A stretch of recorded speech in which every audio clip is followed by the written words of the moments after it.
Mr. David Likens, page 15. Two contracts. Good afternoon, Chairman Jones and members of the County Council. The administration requests your assistance for two contracts for on-call watershed management and planning services.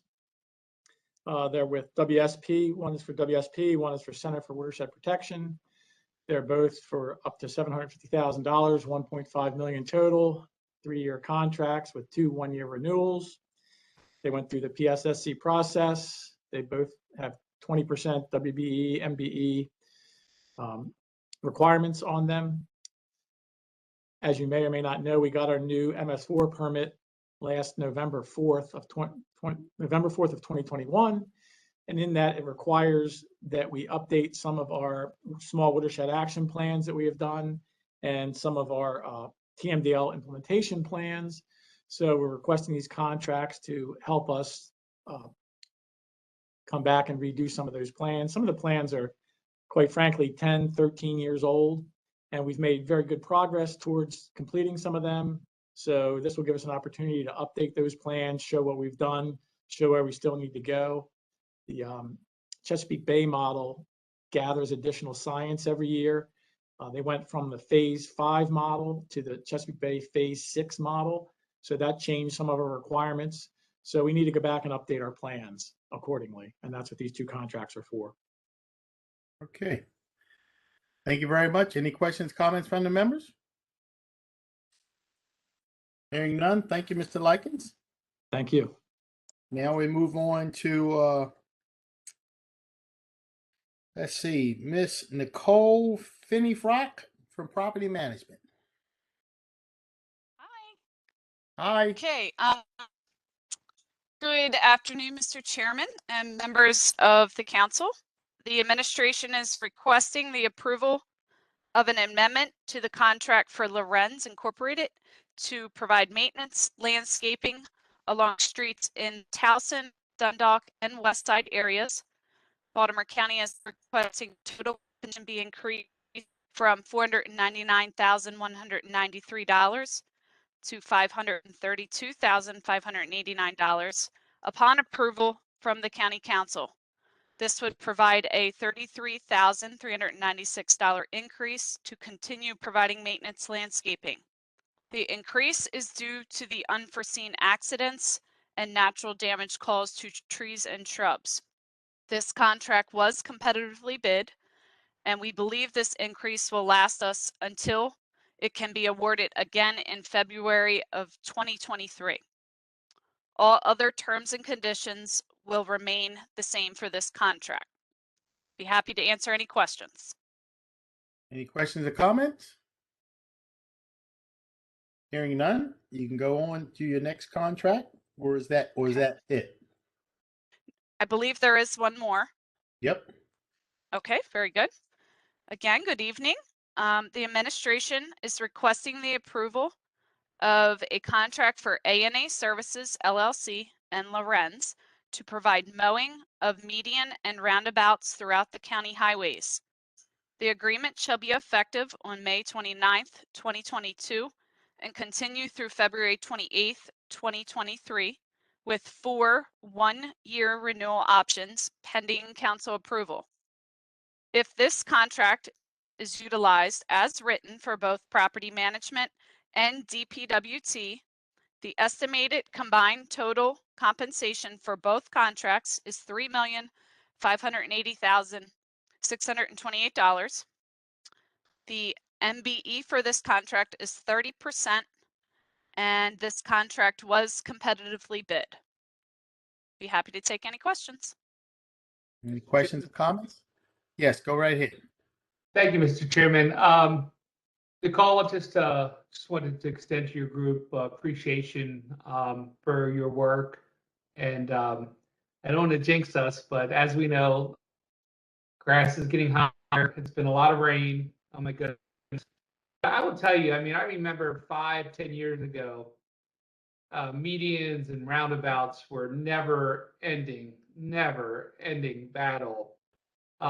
Calling, trying to get it mowed, and constituents complaining nonstop, and grass way overgrown. And citizens saying, well, you want me to cut my grass, but you're not cutting the medians or roundabouts. So, the great news, I really don't get those calls much anymore. So whatever you guys are doing, please keep doing it, especially in District 1, especially down Edmondson Avenue and all the other medians we have, because it truly does make a huge difference. And citizens definitely let us know nonstop when there's issues. So do appreciate your work and your attention and your crew. So, it's showtime. Grass is growing, rain's out, and so I wish you all good luck and please keep the focus, especially in District 1. Thank you very much.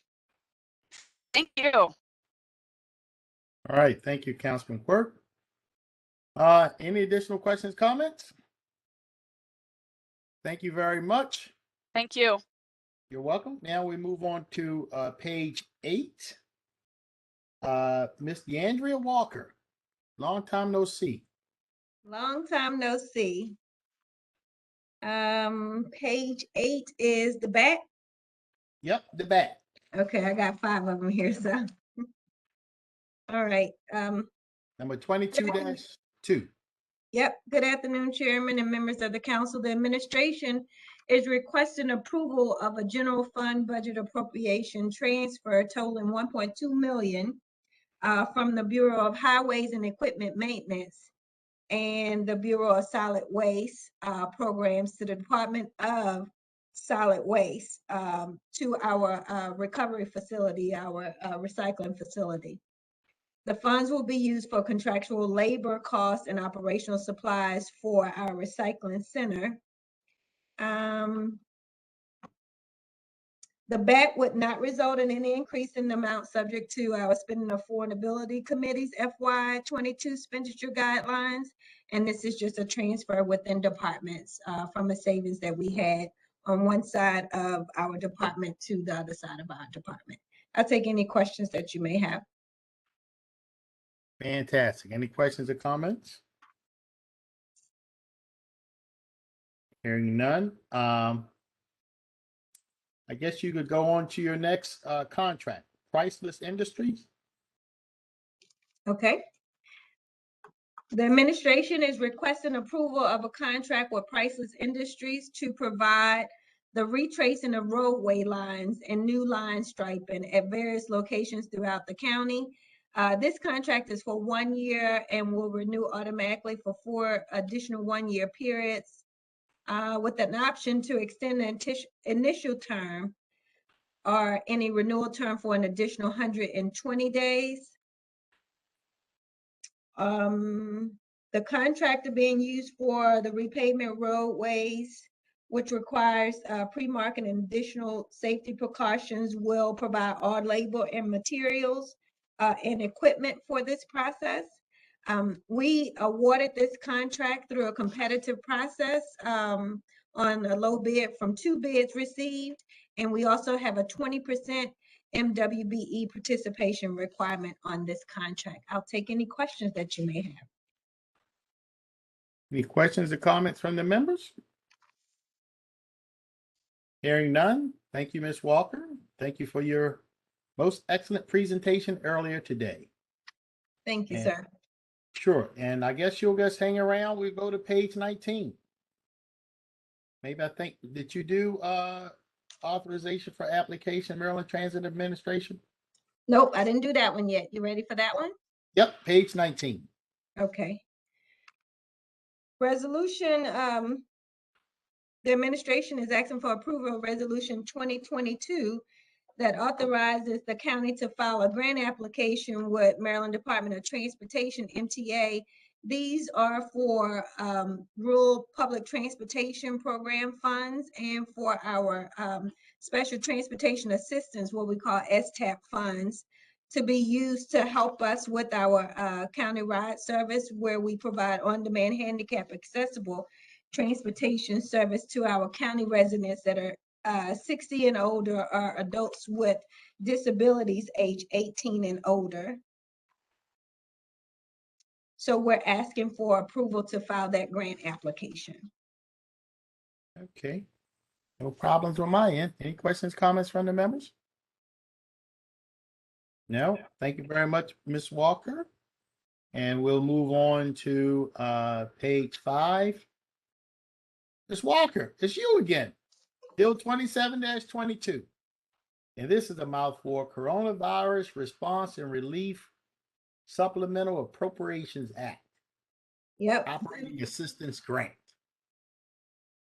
The administration is requesting a supplemental appropriation of federal funds totaling $727,000 to the MTA for their coronavirus relief supplemental appropriation operating grant to Baltimore County. These funds will be used to increase our countywide ridership by improving our technology and our communications and removing language barriers, so that we can increase our ridership, our equity of ridership, and funding other program expenses.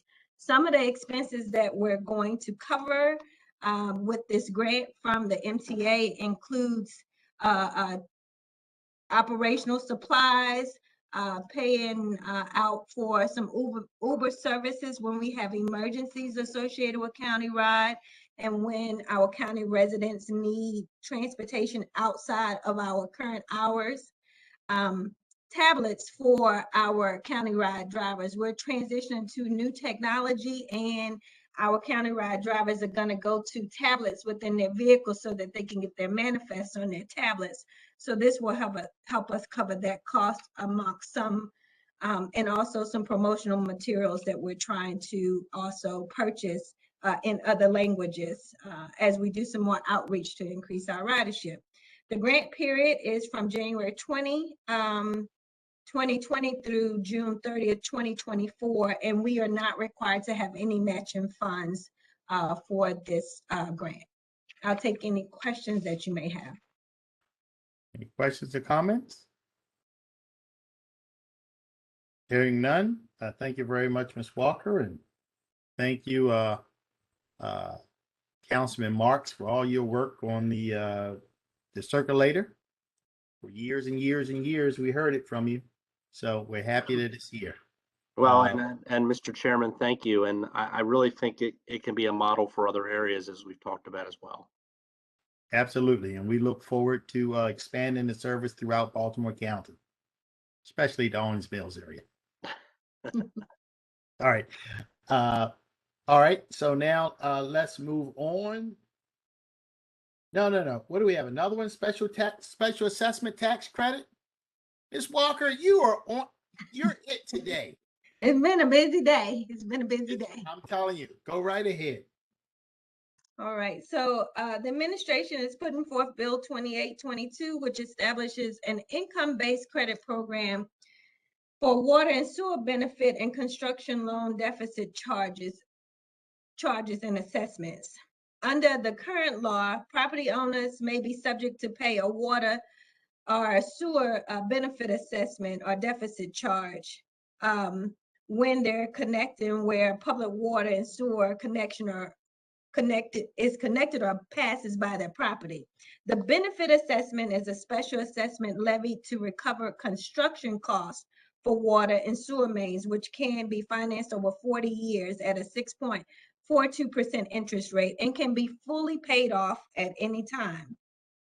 Bill 2822 established a credit program that will provide a credit of the annual special assessment that does not need to be paid back. Eligible homeowners will receive a credit towards their benefit and construction loan charges based on their total amount of reported income. This program, we believe, will encourage residents that are on septic systems to connect to our county sewer system and help reach the state's environmental goal of reducing nitrogen levels in our watershed, in turn improving the overall health of the environment and the greater community. The program is income-based, and income eligibility guidelines will be the same as the state's homeowners tax credit program. And it's important to note that residents can qualify for both programs. The maximum allowable income under the program is currently $60,000. So we expect for this, if it's passed, for this legislation to take effect July 1st. And we don't believe that there will be, we believe that there will be a minimum fiscal impact by implementing this bill.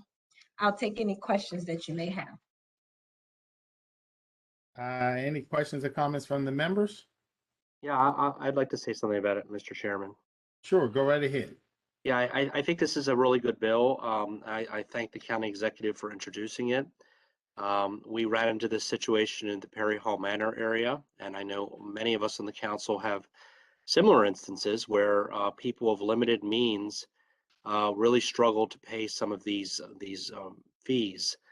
I think it's good to have flexibility when we're looking at setting these rates. That's why the council passed legislation last September that gave us some variation in how we can require payment for some of these sewer projects. But I think this is a really good measure, and I'd like to thank the county executive for introducing it. Thank you, Councilman Marks. I certainly agree with you. And if there's no other questions or comments, Ms. Walker? Oh, no, we got Councilman Catch. Yes, Councilman Catch?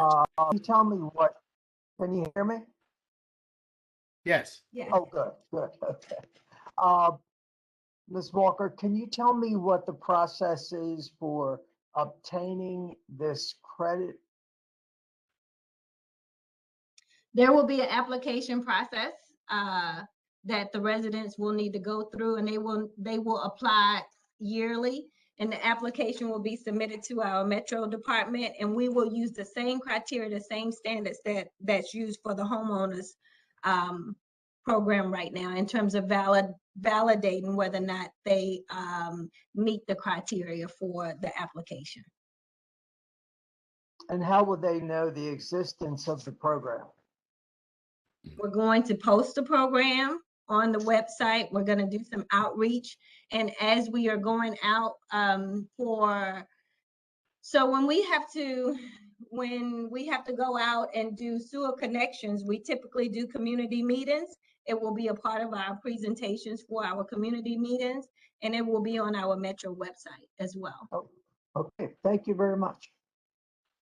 Yes, sir. Thank you, Councilman Catch. Tell you, Ms. Walker, this reminds me of when you have a baseball pitcher and he turns around to the rest of the team on the bases and in the outfield and you tell them all to sit down. I'm going to handle this all by myself. And that's what you've been doing this afternoon. You've been handling it all by yourself, Ms. Walker. You told everybody else to sit down. You're going to pitch a no-hitter, and that's what you did. So, okay, thank you very much. Mr. Thank you, Chair, sir. Sure. Yep. Mr. Chair, Wait a I minute. always appreciate a good baseball analogy. I think Councilman Patoka as well. He's a big baseball fan. If I'm not mistaken, I believe that Satchel Paige actually did that. Is that right? Do you remember that story, Councilman? No. Tell us about it. Tell us. Well, I don't recall the details of it, but it was in the Negro Leagues, and Satchel Paige, I don't know if he told everyone to get off the field or told them all to sit down. I'll have to look that up, and I'll have to shoot something to you. Okay.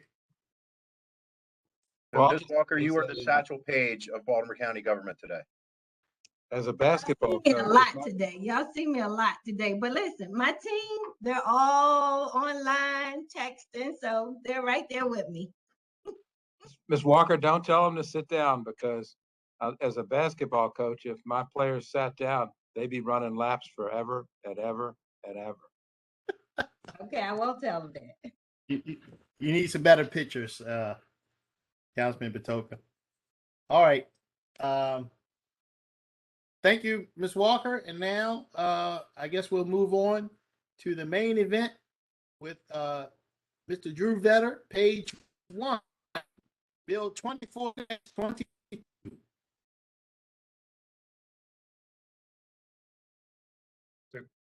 Good afternoon, Mr. Chair, members of the council.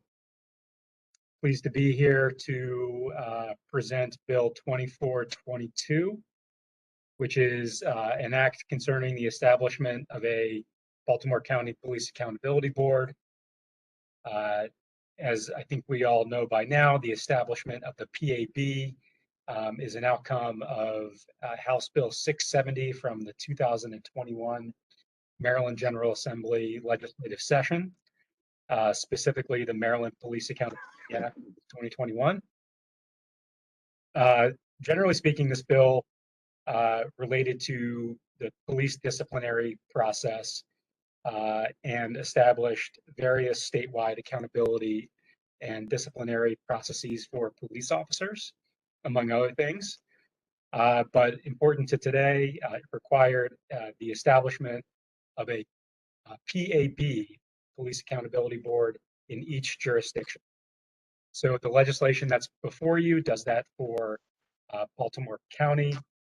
A few highlights, it's a 9-member board, including the chair, 7 for each of the 7 council districts and 2 at-large members. We mirrored language from the state bill, which stated that to the extent practicable, the board shall reflect the racial, gender, and cultural diversity of Baltimore County. Members are subject to a criminal background check, 3 years staggered terms. The legislation requires the county executive to propose a budget and assign staff as necessary to the board. The FY23 budget, which you're also considering, contemplates an executive secretary, an administrative position, and stipends for board members as well. The bill specifies that the county attorney shall be the legal advisor of the board, consistent with the charter, but allows that in the event of a conflict of interest, the board may request the county engage outside counsel. The duties of the board mirror the requirements of House Bill 670. So in conclusion, we believe that the establishment of the PAB through this piece of legislation represents a significant step forward in improving civilian oversight and transparency in policing matters in the county, especially combined with the civilian involvement with the administrative charging committees and trial boards, which are also covered under the statewide legislation. So through the appointment process, through the selection process of members, we're looking forward to establishing a very strong board that will help make us a stronger county and stronger police department, as well as to have us fully compliant with House Bill 670. Thank you, Mr. Chair. That concludes my comments. Thank you, Mr. Vetter. We certainly appreciate you as well as the county executive and the administration for putting forth the bill. I would like to, before we move on and open it up, I guess I'd like to take the opportunity to thank our staff, Mr. Phillips and Mr. Boswick, for your research on the subject and bringing in everything that everybody else was doing throughout the state and beyond. I would like to thank the advocates who have been lobbying us very hard in putting in their suggestions and recommendations. And to be quite frank, the FOP for also lobbying us and letting us know what their concerns were. And most importantly, or just as important as anything, I'd like to thank all of the members of the council. We worked very hard on this. We all didn't agree on everything, but I think we worked very hard in a collaborative manner to put forth the best we all could come up with and reach consensus on a bill that we think and we're pretty sure will make our police department better. So on that note, any questions or comments from the members before we move forward? Mr. Chair. Yes, and one more second before we, if you don't mind, I know, Mr. Benjamin, I know that I wanted to give you an opportunity to explain some of the things that some of the people had requested. We pushed it off to you. You came back and explained to us. Do you want to take a couple of minutes to explain your point of view on some of the emails and memos that you sent back to us? You don't have to take a great deal of time. You don't have to do it at all. It's totally up to you if you feel like. I'd like to say a few words, if I may, Mr. Chair. Sure, go right ahead. Thank you very much. I appreciate this opportunity to say a few words. I know that the advocates, a lot of the constituents who have called and testified before have made reference to their desire for independent counsel for the PAB. In my view, I believe that would be inconsistent with the charter language, and here's why. The charter says that the county attorney shall be the legal advisor of the county and of its several offices, departments, boards, commissions, and other agencies. Section 510 of the charter says that basically a contract for outside counsel would be allowed where the work is of an extraordinary nature that's beyond the Office of Law's ability to handle. So it's my understanding that this is going to be a county board. It's not going to be an independent board. And so as a result, the Office of Law and the county attorney would need to serve as counsel for the PAB.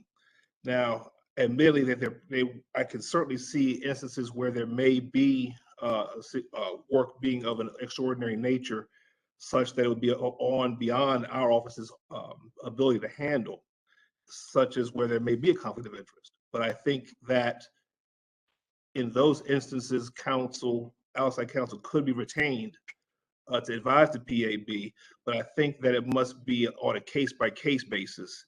And I think that the language of the charter contemplates that. The other piece I would like to say with regard to the investigatory powers, I know that the advocates and a lot of the constituents that have called and testified have requested that the PAB have investigatory powers. It's my understanding, reviewing the state legislation, that PABs do not have investigatory powers. And it appears that some may be conflating responsibilities of PABs with those of the administrative charging committees. And as I see it, there are differences between those bodies. One, with regard to administrative charging committees, they would tend to review police department investigative findings, determining if the police officer being investigated should be administratively charged, and if so, would recommend discipline.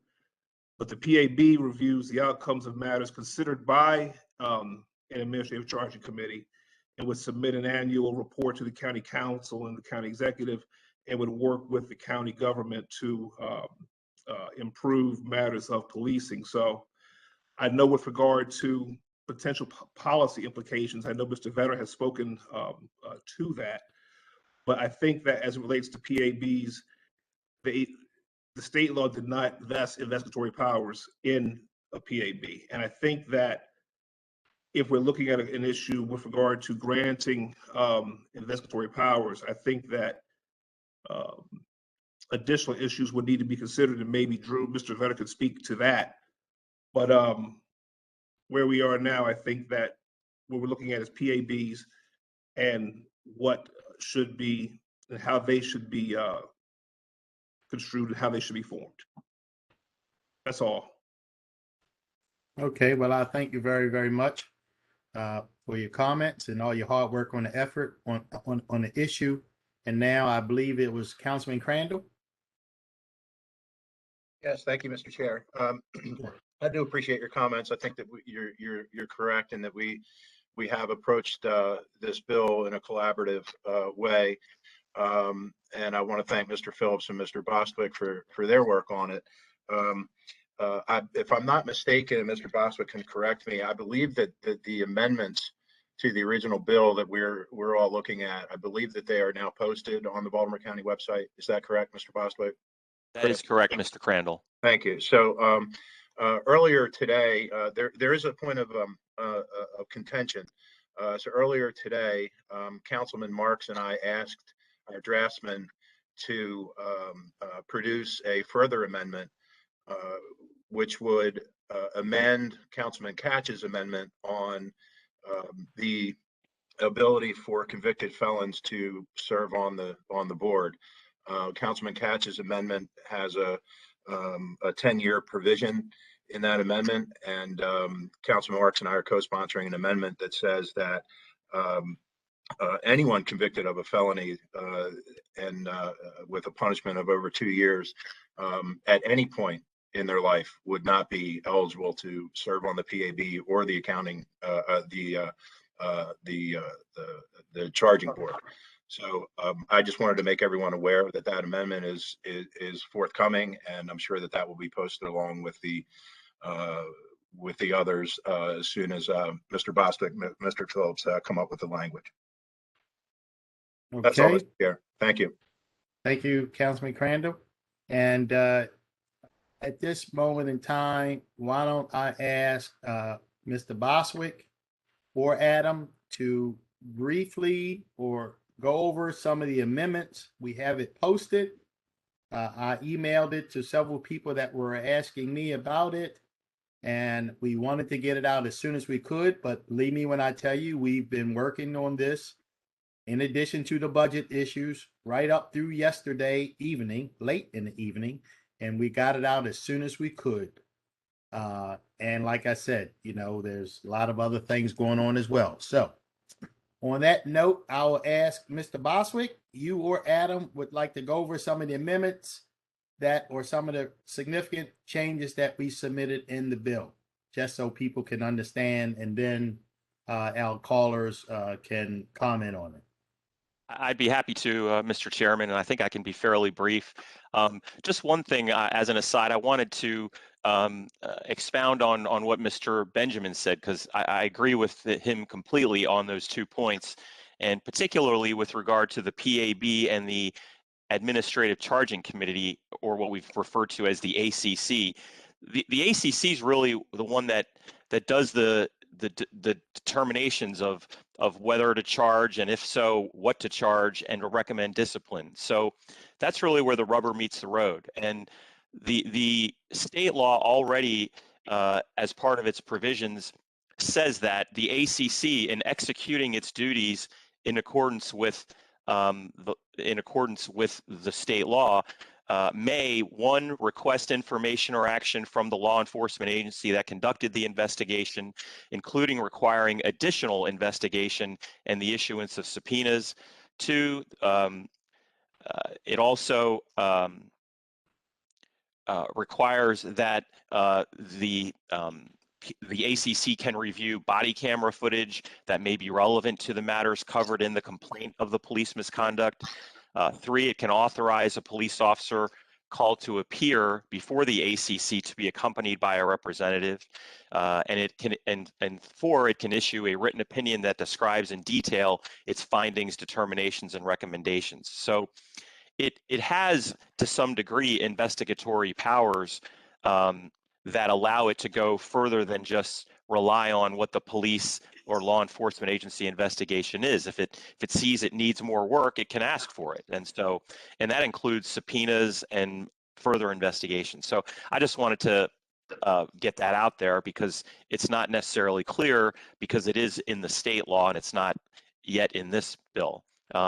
Although if the amendments pass it, it will be. And so to get to that, there are a number of things that the council's amendments that you are considering would do. First, it would state that PAB members, though nominated by the county executive, would be required to be confirmed by the county council.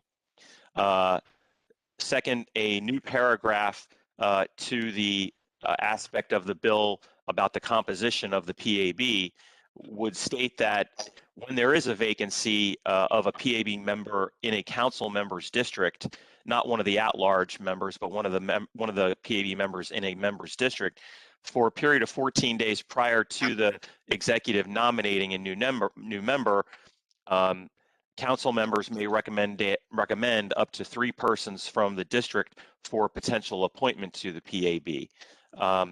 Third, that although PAB membership should reflect racial, gender, and cultural diversity, this would add political diversity as well.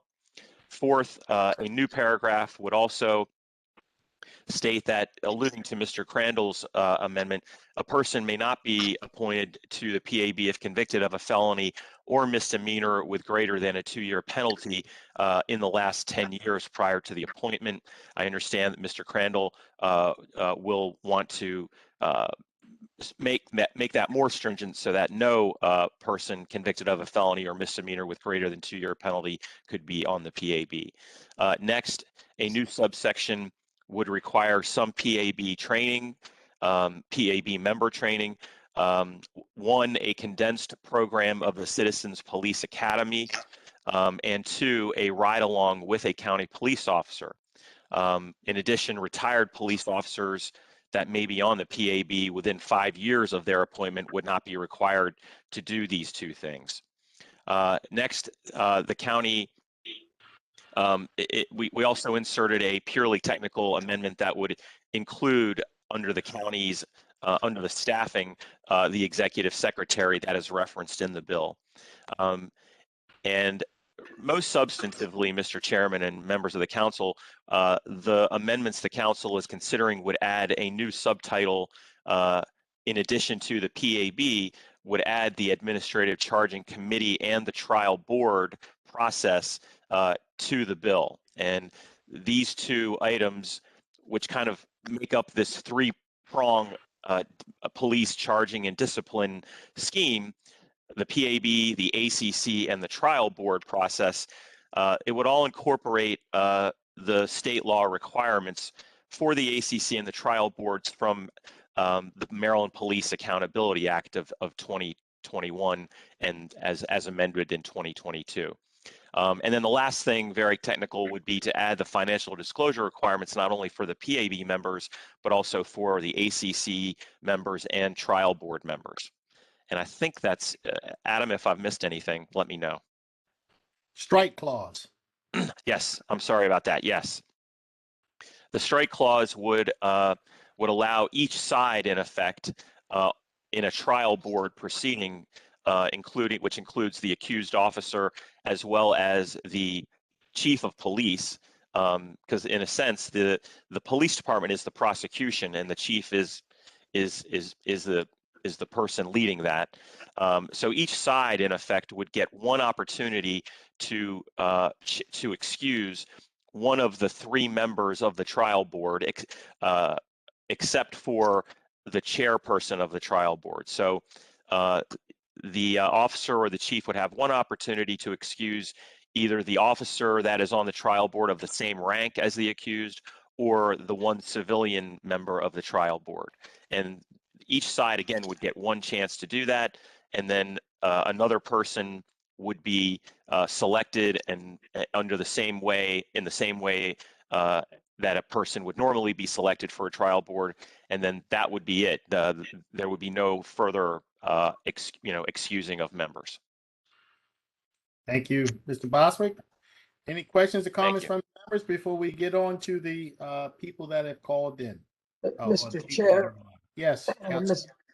Yes, thank you very much. Mr. Bostwick, is there anything in the bill with the amendments that would prohibit the investigators to hire a more talented investigator? Our investigators aren't qualified to do.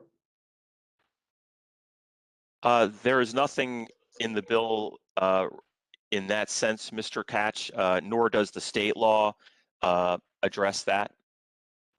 So we should and I don't expect it would happen, but if there was a necessity, then it could happen. Okay. Thank you very much. Oh, and I do have another question with the convicted felon and the let's say, and I just want to make sure that technically that this can't happen. Let's say some convicted felon who was convicted, let's say 12 years ago, and is still serving, that person can't be appointed to the PAB if they're incarcerated. Is that we will make sure that we For the victims of the clean that. bill. Right. We'll make sure that we cover all of those bases. And thank you for pointing that out. Please, thank you. Okay. Any additional comments from any of the members? All right, I'll give you, we all can have more to say after our callers. And now I guess we will move on to our first caller, Ms. Belcastro. I believe we have a Dawana Hall. Yes, it's pronounced Dwan Hall. Okay. Are you there? Yes, I am. Thank you. You're welcome. So good afternoon. My name is Dwa Hall. I am the political coordinator with 1199 SEIU, United Healthcare Workers East, the largest healthcare workers union in the nation. We represent 2,000 healthcare workers who live and work in Baltimore County. Our union advocated for the Maryland Police Accountability Act of 2021 and remains in support of legislation that will increase civilian powers on police accountability boards. Our union is in favor of CB 24-22 under the condition that the bill is amended to align with the recommendations of the Baltimore County Coalition for Police Accountability. The following amendments must be included in this legislation to create a true PAB. Members from communities that have been disproportionately targeted by law enforcement and with higher rates of police brutality cases must be active participants and voters on the PAB. Not all regions in Baltimore County are equally impacted by police misconduct. Incorporating PAB members from directly impacted communities is critically important if there is to be true civilian participation on the PAB. Civilians on the PAB must have no prior affiliation with police, including family members that are police officers. Police are already represented on the trial board and charging commission. The purpose of the PAB is for civilians to provide recommendations for how police should be policing or not policing communities. A 100% civilian board will keep police accountable to the communities they are supposed to serve. We object to the amendment that would put members of the Police Community Relations Council on the PAB because the PCRC has described their purpose as helping Baltimore County Police uphold law and order and supporting the police. It is clear that members of the PCRC will be too biased toward police. The PAB must have independent investigatory powers. The police cannot and will not police themselves. Furthermore, there must be independent legal counsel, especially because incumbent state's attorney for Baltimore County does not prosecute police officers for misconduct. The PAB must be properly funded. Funding allows the Police Accountability Board to provide stipends for PAB members, hire staff, and more. In order to achieve true public safety and hold police accountable for misconduct, the civilians on the PAB must have full voting powers, and the PAB must have the teeth it needs to hold officers accountable. Otherwise, the PAB will not achieve its goals of providing oversight and accountability for all county residents. Please strengthen this bill with amendments and vote yes. Thank you, and I'll be happy to take any questions. Thank you very much for your comments. Next speaker, Ms. Belcastro. Certainly, Mr. Chair. It's Leanna Harrison. Ms. Harrison? Yeah, good afternoon, council members. My name is Leanna Harrison. I'm the research and policy analyst for CASA in Baltimore and Central Maryland. There are over 46,000 Latinos in Baltimore County, and we are disappointed today that there is no live Spanish translation. So what I'm going to ask for is that in a few moments when you call my colleague, Perla Hernandez, that you allow me to translate for her. Thank you. Okay.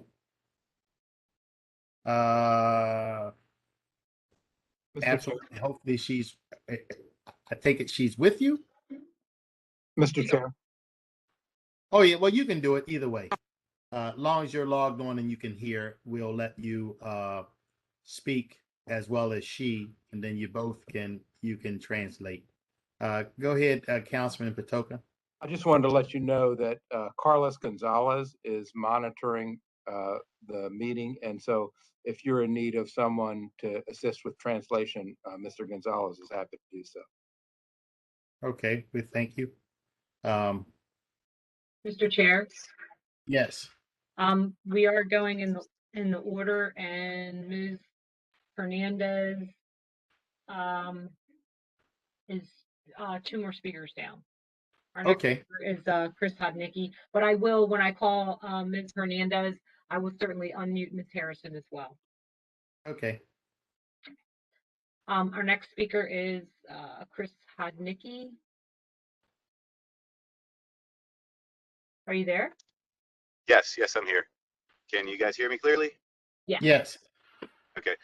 First, I'd like to say thank you very much, Chairman Jones, members of the council, Mr. Benjamin and Mr. Bostwick, for your diligence in this matter, for your attentiveness to the matter, for your understanding of the way and the intent that the state law was written. I think that's a critical portion of this, and the attention that you guys have given this has bar none been fantastic. You've explored every option that you could. I fully support this bill, particularly with the amendments that you have made. I find them extremely necessary to give a full perspective on how investigations will be done. It will allow full participation from members of the community. It will allow representation from each district, as you guys have clearly illustrated. And you know, first and foremost, those individuals who will participate in this will be given a taste of what it is like to be a police officer through the implementation of participation in the Citizens Academy, as well as the Ride Along program, to put everything into perspective for those who are able to participate in this. So I fully support this bill and the amendments that you guys have written, along with other members of the Fraternal Order of Police. I'd like to thank you very much for your diligence and your time and your consideration for everything. We thank you, sir.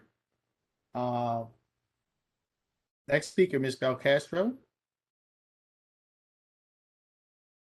Our next speaker is Rachel Cutler. Ms. Cutler? Hi, can you hear me? Yes. Great. Yes. Okay. Good afternoon. My name is Rachel Cutler. I'm the Baltimore organizer with Jews United for Justice. JUFJ organizes more than 800 people in Baltimore County to support local, social, racial, and economic justice issues. The concept of B'Tselem Elohim, the idea that all people are created in the divine image and therefore are equally precious and worthy, is central to Judaism. Unfortunately, we know that in Baltimore County, lives are destroyed, especially Black and Brown lives, by our system of policing. And despite historic police accountability reforms passed by the Maryland General Assembly last year, community oversight of the police needs to be strengthened, especially in Baltimore County. I am deeply troubled that the county has been involved in 2 police-involved shootings in the last month alone, one fatal and one leaving the victim in critical condition. These incidences are not anomalies. According to the 2021 report from the Governor's Office of Crime Prevention, Youth and Victim Services, Baltimore County has among the worst records in the state for civilian deaths involving a law enforcement officer. That's from the governor's own report. The police scorecard found that Baltimore County police kill more than 66% of departments nationwide, kill more unarmed people than 79% of departments, and arrest Black and Brown people at a rate of 2.7 times more for low-level nonviolent offenses. Not only are these statistics a devastating commentary on the sanctity of human life, but has also cost county residents millions of taxpayer dollars in settlements. We are disappointed to see that the suggested amendments weaken civilian oversight. I will specifically, very briefly, speak to board membership and the exclusion of people who have been convicted of a felony. Given that Baltimore County convicts Black and Brown individuals at a higher rate, this amendment has the effect of excluding the exact people who need to be included in the process, those who are directly impacted by police misconduct. Excluding people with felonies from service punishes people after serving their time and excludes their experience and knowledge that we need, as they are people who know what it's like to go through the system. So I am urging you strongly to strike this new amendment that we learned about today. And thank you for your time. Thank you so much for your testimony. Next speaker, Ms. Belcastro. Yes, Mr. Chair. So our next speaker is Perla Hernandez, and I'm going to unmute Ms. Hernandez, and then I'm going to go back and unmute Ms. Harrison. Give me 1 second. Ms. Harrison, are you there? Ms. Harrison? Ms. Hernandez? Yeah, sí, I am Okay. here. Okay, give me 1 second. Ms. Harrison? I'm here. Okay, you are both on. Okay. Buenas tardes, miembros del consejo. Good afternoon, council members. Mi nombre es Perla Hernández, residente del condado de Baltimore My name is Perla Hernandez, and I'm a resident of Baltimore County, y organizadora con Casa Maryland. and I'm a Casa Maryland organizer. Estamos aquí hoy para defender la victoria del año pasado We're here today to defend last year's victory de la aprobación de la MPAA of the passing of the MPAA y exigir la participación de la comunidad para mejorar la conducta policial. and to demand community participation to improve police misconduct. Escribir este borrador del proyecto ley es un primer paso. Writing this draft of the bill is only a first step, Pero necesitamos más participación comunitaria. but we need more community participation. Nosotros exigimos una junta de responsabilidad policial We demand a police accountability board que represente a las personas más afectadas por la mala conducta policial. that represents those most affected by police misconduct. La única manera de hacer esto es incluir a la comunidad en cada paso del planeamiento de esta junta. The only way to do this is to include the community in every step of the planning process of this board. Para garantizar que la PAB sirva a nuestra comunidad, To make sure that the PAB serves our community, pedimos que los policías retirados y su familia no formen parte de esta junta. we ask that retired police officers and their immediate family are not part of this board. Aún más importante para servir a nuestra comunidad, Even more important to serve our community, la PAB necesita poderes de investigación independientes. the PAB needs independent investigatory powers. La policía del condado de Baltimore y otros departamentos Baltimore County Police Department and other departments han demostrado que la policía necesita una supervisión comunitaria. have demonstrated that they need community police supervision, Más fuerte para atender las quejas de la mala conducta. a supervision, like a stronger supervision to make sure that they're attending to the community complaints. En mi experiencia personal, In my personal experience, comunicándome con la policía ha sido muy duro. communicating with the police has been very hard. Porque solo sé hablar español, he tenido que esperar hasta una hora para que llegue alguien y me interprete. Because if you only speak Spanish, sometimes it takes up to an hour for someone to arrive to translate. Y luego de eso queda con traumas en el futuro que cada vez que ves un policía tienes miedo. And since this, every time I encounter police, I have fear or I'm afraid. Tienes miedo porque la mayoría de veces son agresivos. People are scared because majority of time police officers are aggressive, especially with those who don't speak English. Intimidantes, They're intimidating. y cuando ven que uno no habla inglés, lo tratan aún mal. And there's more misconduct when they realize that someone doesn't speak English. Hasta el día de hoy, Until today, or up till today, si un policía me para if a police stops me por una luz quemada, for like a busted light or an outlight, yo empiezo a temblar. I start to shake. Tengo tanto miedo de lo que pueda pasar I have so much fear about what could happen, y yo no quiero que siga pasando esto. and I don't want this to continue happening. Necesitamos mejor comunicación con la policía. We need better communication with the police. necesitamos más personas que hablen español o que nos traduzcan mejor. We need more people who speak Spanish or who can provide better translation services. Por eso apoyo este proyecto de ley.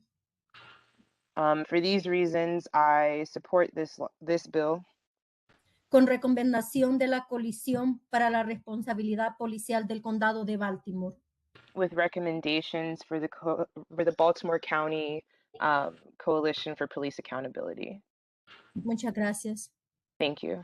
De nada. Okay, thank you so much for the translation, and we certainly thank the caller for calling in, and please let her know we appreciate her comments. Okay, I hope she will do that. Next caller, Ms. Belcastro. Our next registered speaker is Michelle Kim. Ms. Kim? Hi, can you hear me? Yes, we can. Thank you, everybody. Thank you, council. I'm going to be brief here. Yesterday, New York Magazine published an article detailing how Scott Schellenberger directed armed Baltimore County police and detectives to go to a young college student's grandmother's house in Baltimore City, to dissuade her from filing charges against the men she said raped her. Why is this relevant for the conversation we're having today? Number one, there can be no accountability from a state's attorney's office that is a constant bedfellow of the county police. And that number two, an independent civilian review board with sanction power could actually maintain a system in which they hear citizen complaints and act accordingly. To divest this board of civilian power, which means to have these arbitrary rules in place where people with old felony or misdemeanor convictions cannot serve, to order that police or their families have a spot on this board, indicates where this council wants this board to, who this council wants this board to represent. I'm an attorney. We have independent oversight. We have an attorney grievance commission that's independent and that can sanction attorneys, discipline them, and disbar them. I cannot invite my mother to this board. I cannot invite other public defenders. It needs to be independent, and that's what needs to happen here as well. Thank you. Thank you for your comments. And next speaker, Ms. Belcastro. Mr. Chair, our next speaker is David Swearin. Mr. Swearin? Hello, can you hear me? Yes. Yes. I want to thank this is the first lieutenant of the FOP, and I just want to thank the chairman and everybody for their diligence in working through the ups and downs with getting this through. First and foremost, to the caller, a couple callers before, I know Mr. Vetter can attest to, we are working on getting incentives for Spanish speaking and different things like that, for better communication, for people to get more training and better communication out in the field. I can tell you 31 years of doing police work and traveling around the country a lot. And what I did, I worked on our SWAT team for almost 20 years. I have not seen some of the issues that people are concerned with, and I understand. And I think that we have to give everything a chance we have to give some time and see how things are working out, and we'll continue to work with the community's involvement. But I think for those that aren't satisfied with what they saw out of this, I think they should give this some time and let it work its way out. I'm sure there'll be some things we'll work on in the future together. The only thing that I ask is for people to be educated and people on the board to understand what it's like for actions versus reaction, and truly to understand, like the Citizens Academy, and to do ride-alongs and to be involved in the police department we've always had a ride along program. We've always been at an open door and welcome the community. We have some of the best PCR councils in the state, community involvement, and I think that's important. And I just want to say that once again, I do appreciate everybody's efforts in this. So thank you. Thank you as well.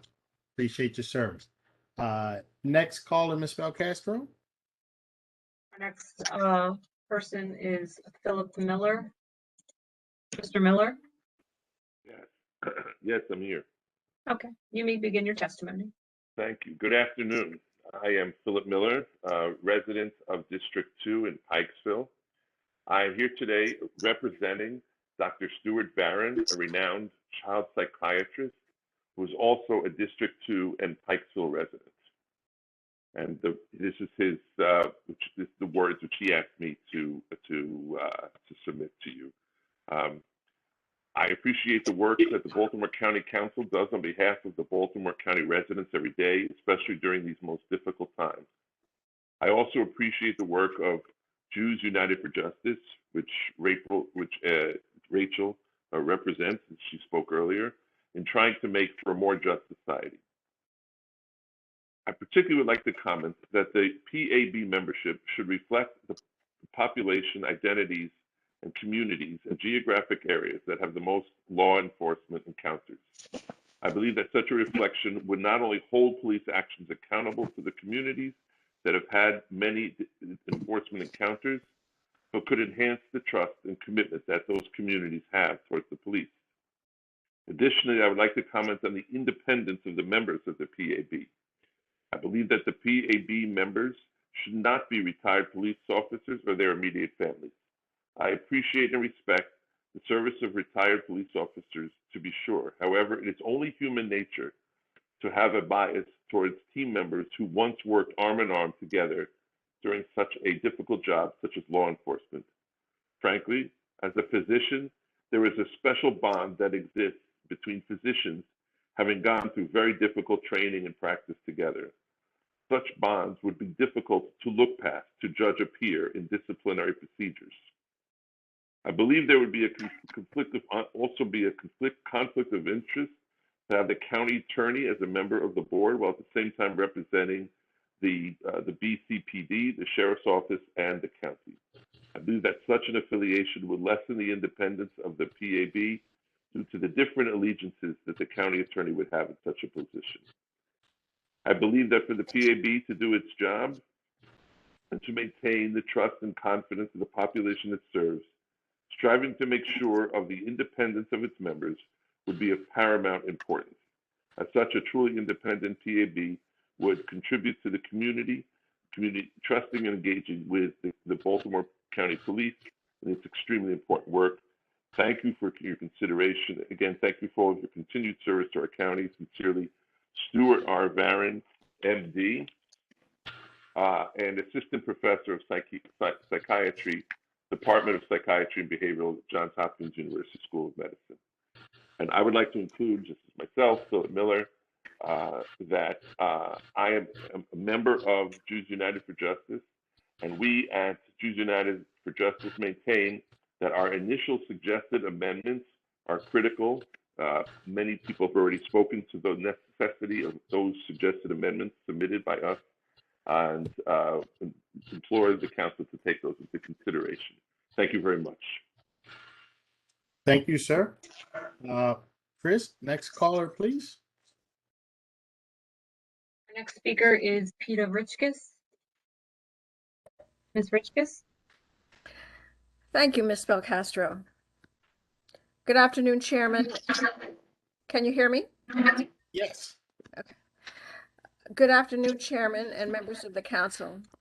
For the record, my name is Peter Richkes, and I'm a resident of District 5. I'm also a co-administrator of Indivisible Towson, a member of the Baltimore County Coalition for Police Accountability. A well-functioning Police Accountability Board is an opportunity, with the added transparency and accountability that it will bring, to enhance public perception of law enforcement and thus increase the public's trust. That will make everyone in Baltimore County safer, including law enforcement. It's critical that the county's new PAB has clear and total independence from existing law enforcement processes. It should not include anyone with policing experience or affiliation. The police are still in charge of conducting investigations of misconduct and will continue to be on the trial boards. But current and former law enforcement officers do not belong on the Civilian Oversight Police Accountability Board. I have great respect for law enforcement and know that the majority of Baltimore County Police Department officers and staff are good and faithful servants. I congratulate Chief Hyatt and her team for progress they have made on a number of fronts. But as the previous speaker just pointed out, we also know that no organization can be completely objective when trying to monitor itself. This is true in general and for Baltimore County law enforcement agencies. That is why a strong PAB is important, why it's required by law, and why law enforcement personnel should not be involved. I'd like to offer a couple of other recommended changes to the bill as it's currently being considered. The political diversity requirement for membership should be removed. No other board or commission has such a requirement. Please remove the check the box language that excludes individuals with felony convictions. I must push back against this item and Councilman Crandall's proposed change for two reasons. Baltimore County convicts Black and brown individuals at a higher rate, so it would exacerbate racial disparity to exclude them. Additionally, excluding returning citizens from the board sends the message that serving their time was not enough. This is continuing to punish people after they have served their time. It would also exclude the experience and knowledge of someone who personally knows those parts of the system. The prevailing efforts are to recognize returning citizens and to return to them all their rights of citizenship, as we have done with voting rights. Finally, with regards to training of the members of the PAB, which I agree can be very helpful, ride-along training should be completely voluntary. Depending on an individual's or their family's past experience with law enforcement, individuals may prefer not to participate in that component. The council schedule for passing Bill 2422 is quite tight, with the vote scheduled for next week, May 26th. For maximum transparency, I trust the council will continue to consider public comment over the next 8 days. Thank you, Chairman Jones and council members, for your work and for your consideration of my testimony. Please improve Bill 2422 to create an effective police accountability board. Mr. Chair. Yes, Ms. Rickus, you might want to hold on and maybe direct it towards you, but I guess wanted to thank you for your comments and your work on the issue. Yes, Councilman Hatch. Patch, thank you very much. I want to thank you for your positive comments about our police. I believe that the greater majority of our police officers are upstanding citizens. We did hear a suggestion in regard to foreign language that the police department needs to have more resources for people who don't speak English but speak Spanish. I guess you know that there are 130 vacancies in our police department, and we have a number of retirements in the future that are going to occur. And when you have a situation where you have vacancies, and probably the number of vacancies is going to increase. It makes the job more difficult for our police in general. And the groups that you belong to, are you proposing any changes or strategies that our police can use to improve crime prevention? Because our crime basically is going up. And let me just say that I have seen tapes of citizens berating police, pointing at them, yelling at them, screaming at them, etc. And we need to this word that you don't, you're crazy if you ever want to be a policeman or a teacher or some of these professions. So can you tell me what suggestions, or if you will go back to the groups you belong to and attempt to come up with strategies to reduce crime? Thank you. I appreciate your question and your comment, Councilman Catch. The organizations that I'm involved with, including Indivisible Towson and the Coalition for Police Accountability, believe strongly in public service and do everything that we can to acknowledge the value of those people who serve the public, including the police, upon whom we all depend. When my car was recently damaged, it was the police that I called, and I had a wonderful experience with the officer who responded. But that's not the experience of all of our community. And so the challenges for hiring staff experienced by the police, and thank you to the county for adding incentives to try and attract more candidates. Those are challenges faced throughout the country, throughout the world, really, given the circumstances, whether it's baristas or correctional officers or people to serve the Maryland Department of the Environment. Everyone is feeling the strain.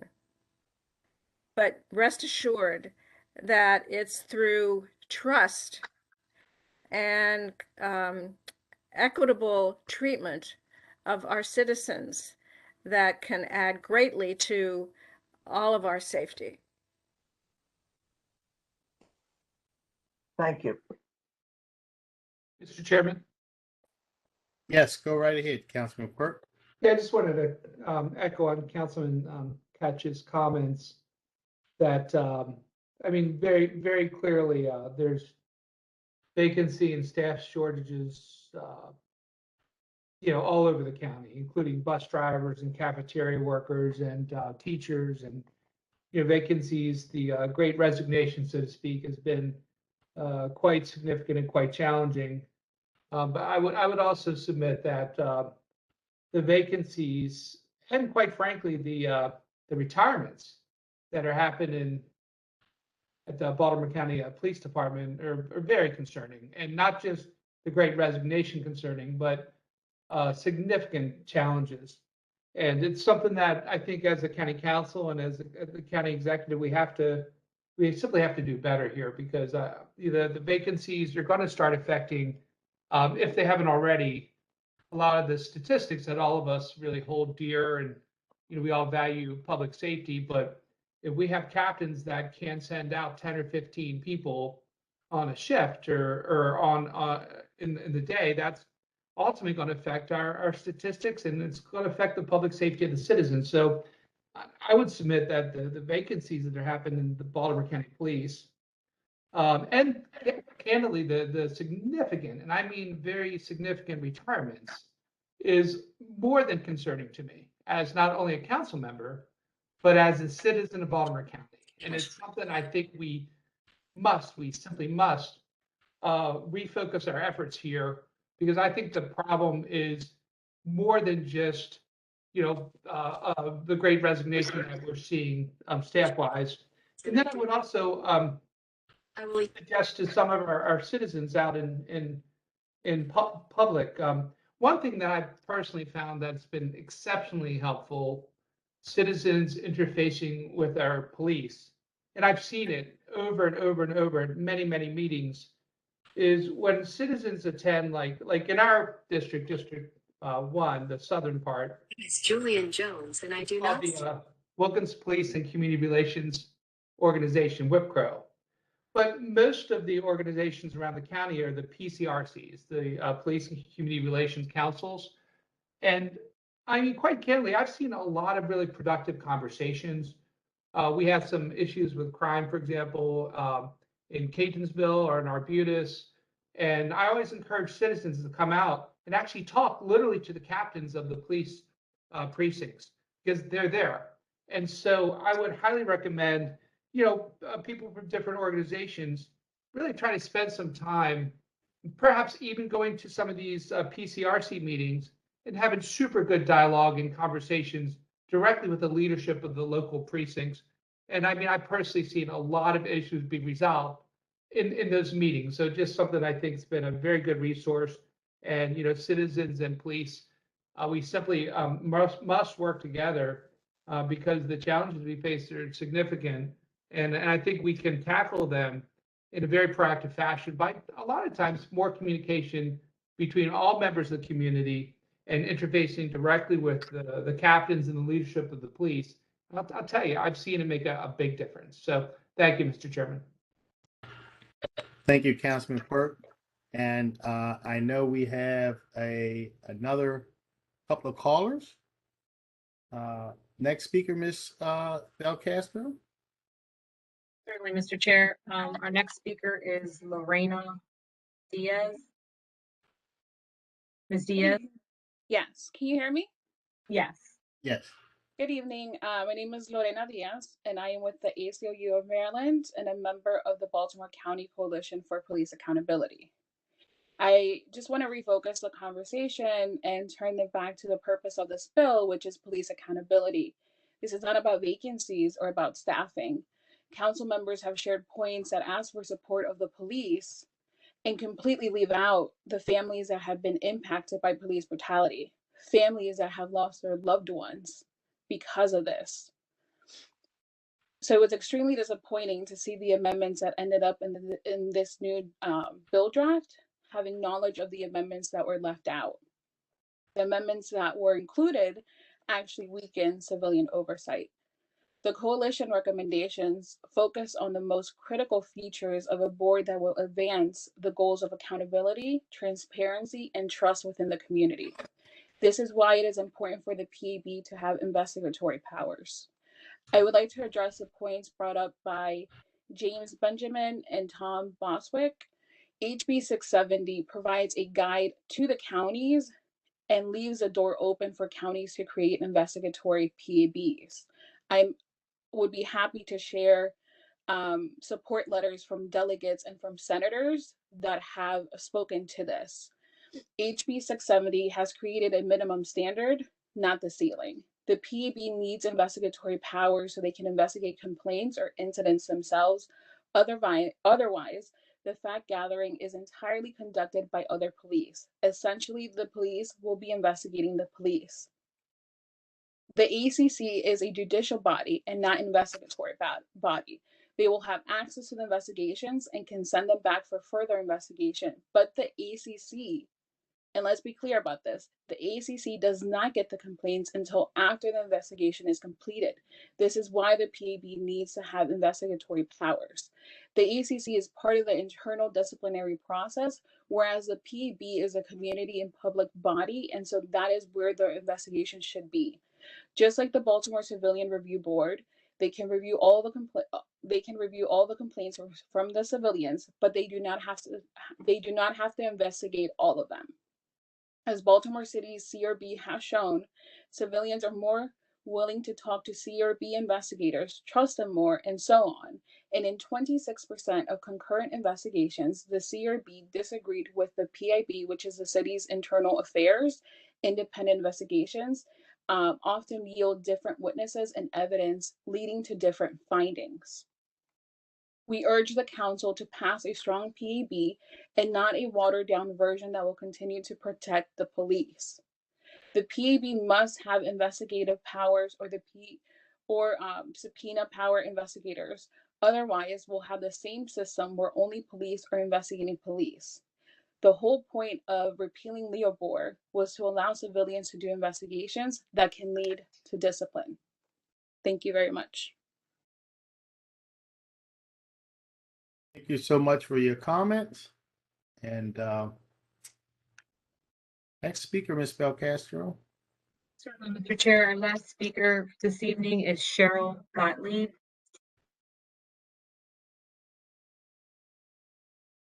Ms. Gottlieb. Yes, so hi. I wanted to just mention a few things really quickly. One is that you really must stay true to the original intent of this bill, which is that this is supposed to be a civilian oversight board. And I also agree that the amendment having to do with people that are returning citizens is unnecessarily punitive, and that this must be, the people that are appointed must be from the most impacted communities, including returning citizens. And then I also wanted to note that the mandatory requirement for ride-alongs is unnecessarily restrictive and discriminatory because it prohibits people that are immunocompromised or non-ambulatory from being able to apply to the PAB. Because, I mean, to my knowledge, there are no wheelchair accessible cop cars. And just as one example, my wheelchair is 313 pounds and doesn't fold. So there is no way to get somebody who isn't able to transfer and uses a power chair into a police car. So I'm sure there's some way to do an alternative requirement, such as maybe a live feed to a body camera or something like that. But requiring an in-person ride-along would discriminate against people with disabilities. And so that amendment needs to be removed. With that, that's all I have.